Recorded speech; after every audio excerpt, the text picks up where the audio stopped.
Channel YouTube Kipoin Cerita mempersembahkan kisah Pesan dari Langit. Di sebuah desa kecil yang dikelilingi oleh pegunungan hijau, hiduplah seorang anak bernama Raes Nafdirgantara. Raes dikenal sebagai anak yang jujur, rajin, dan selalu bertanggung jawab.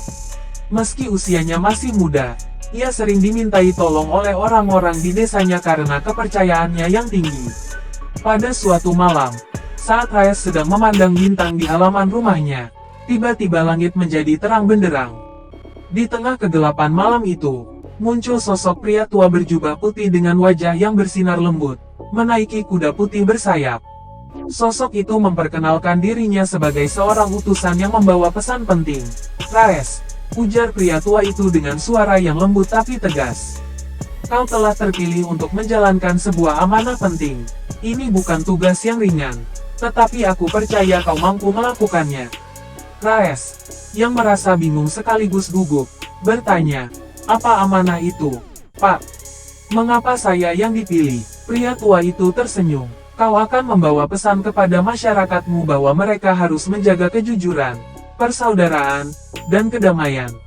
Perjalanan ini tidak mudah.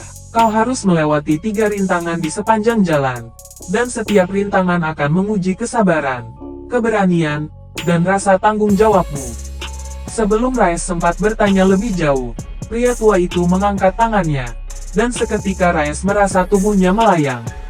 Ia tiba-tiba berada di tengah sebuah padang pasir yang luas, dengan angin yang bertiup kencang. Rintangan pertama, angin kebohongan. Raes berjalan di tengah padang pasir yang penuh dengan badai pasir.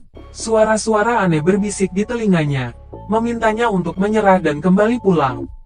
"Tidak ada yang peduli dengan amanahmu," bisik suara itu. Namun, Raes mengingat pesan pria tua tadi. Ia menguatkan hatinya dan terus berjalan sambil berdoa. Akhirnya, badai itu mereda, dan ia berhasil melewati rintangan pertama. Rintangan kedua, Sungai Ketamakan. Setelah melewati padang pasir, Raes sampai di sebuah sungai yang airnya tampak jernih dan menggoda. Di tepian sungai, ada banyak orang yang berebut mengambil air, bahkan sampai saling mendorong dan berkelahi.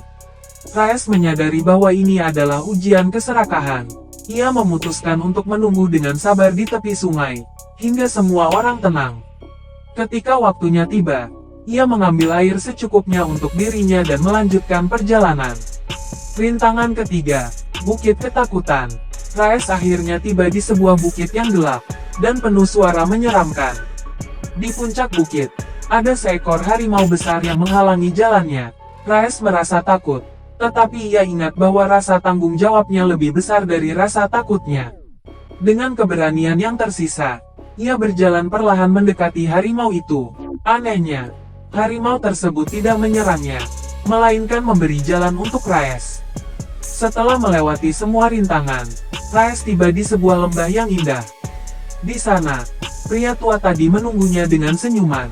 "Raes, kau telah membuktikan bahwa kau bisa menjaga amanah ini. Kini, kembalilah ke desamu dan sampaikan pesan perdamaian itu." Raes kembali ke desanya dengan hati penuh rasa syukur, dan tanggung jawab yang besar. Ia menceritakan perjalanannya kepada semua orang, dan menyampaikan pesan yang ia bawa. Penduduk desa terinspirasi oleh kisah Raes, dan sejak saat itu, mereka hidup dalam harmoni dan kedamaian. Amanah yang dijalankan Raes mengajarkan bahwa tanggung jawab bukanlah beban, melainkan kehormatan yang harus dijaga dengan sepenuh hati.